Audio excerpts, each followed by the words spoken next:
50% ఒక్క తెలంగాణ రాష్ట్రం నుంచే ఉత్పత్తి చేసి మన రైతుల యొక్క సత్తా చూపినాం.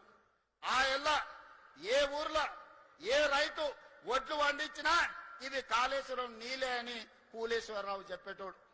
మరి ఇలా కాళేశ్వరం కూలేశ్వరం అయిపోయి 3 ఏళ్ళు అయింది. సుక్క నీళ్లు కాళేశ్వరం నుంచి రాలే, సుక్క నీళ్లు గోదావరిలో లిఫ్ట్ చేయలే. మరి ఈరోజు దేశంలోనే అత్యధికంగా మనం వరి పండిస్తున్నాం కదా, ఇన్నాళ్ళు వాళ్ళు చెప్పింది అబద్ధమా కాదా ఒక్కసారి ఆలోచన చేయండి. 3 ఏళ్లలో 1,00,000 కోట్లు పెట్టి వాళ్ళే కట్టిండ్రు, వాళ్ళ కళ్ళ ముందరనే కూలిపోయింది. 1,00,000 కోట్ల రూపాయలు గోదావరిలో కొట్టుకుపోయినాయి. 1,00,000 కోట్ల ప్రజల సొమ్మును గోదావరిలో కలిపినోని అదే గోదావరిలో వాళ్ళకి తగ్గినం పెట్టాల్సిన అవసరం ఉందా లేదా ఒక్కసారి ఆలోచన చేయండి.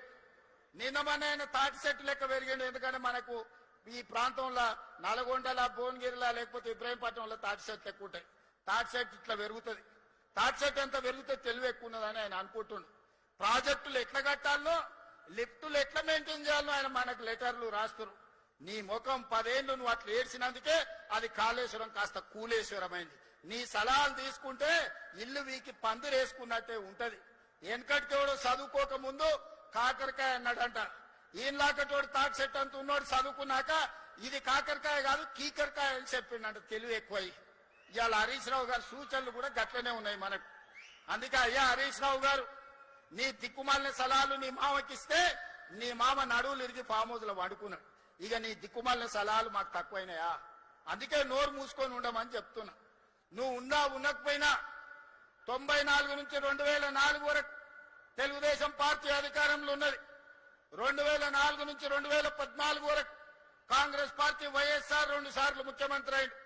2014 నుంచి 2024 వరకు బీఆర్ఎస్ 2 సార్లు ప్రభుత్వం ఏర్పాటు చేసింది. నేను ఇవాళ మా రంగారెడ్డి జిల్లా సోదరుల సాక్షిగా నేను చెప్పదలుచుకున్నా, 2024 నుంచి 2034 వరకు ప్రజాపాలన ఉంటుంది. కాంగ్రెస్ పార్టీ అధికారంలో ఉంటుంది. అభివృద్ధి చేయడమే కాదు, సంక్షేమ పథకాలను అమలు చేసి ఆనాడు రేషన్ కార్డు ఇయ్యే ముఖం లేదు మీకు. ఇవాళ 15 లక్షల రేషన్ కార్డులు ఇచ్చినాం.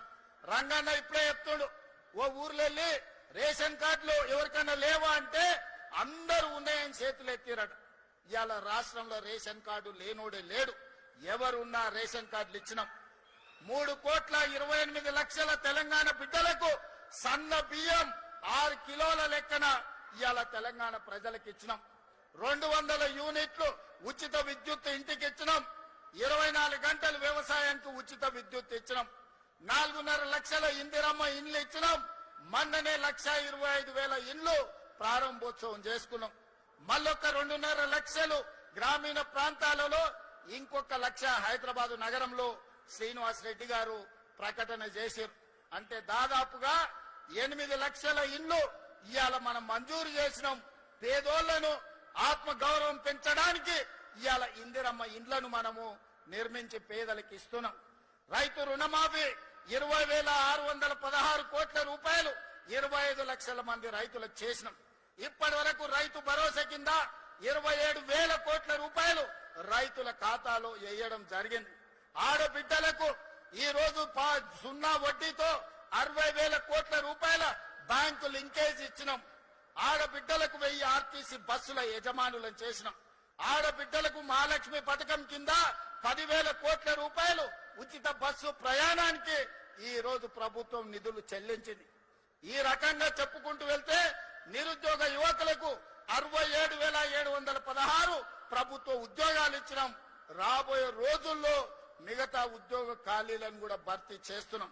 ఇవాళ ఆనాడు మీరు విధ్వంసం చేస్తే ఈనాడు కష్టపడి వికాసం వైపు ఈరోజు ప్రభుత్వాన్ని నడిపిస్తున్నాం. మీ అసూయ, మీ పగ, మీ ద్వేషం మా మీద చూపించండి, తెలంగాణ ప్రజల మీద కాదు. 10 ఏళ్లు మీరు ఒక దశాబ్ద కాలం, ఒక శతాబ్దానికి సరిపోయే విధ్వంసం తెలంగాణ రాష్ట్రాన్ని చేశారు. అందుకే ఇవాళ సరిదిద్దే ప్రయత్నం చేస్తున్నాం. కష్టాలు ఉన్నాయి, నిధుల కొరత ఉంది, 8,11,000 కోట్ల రూపాయల అప్పు ఉంది.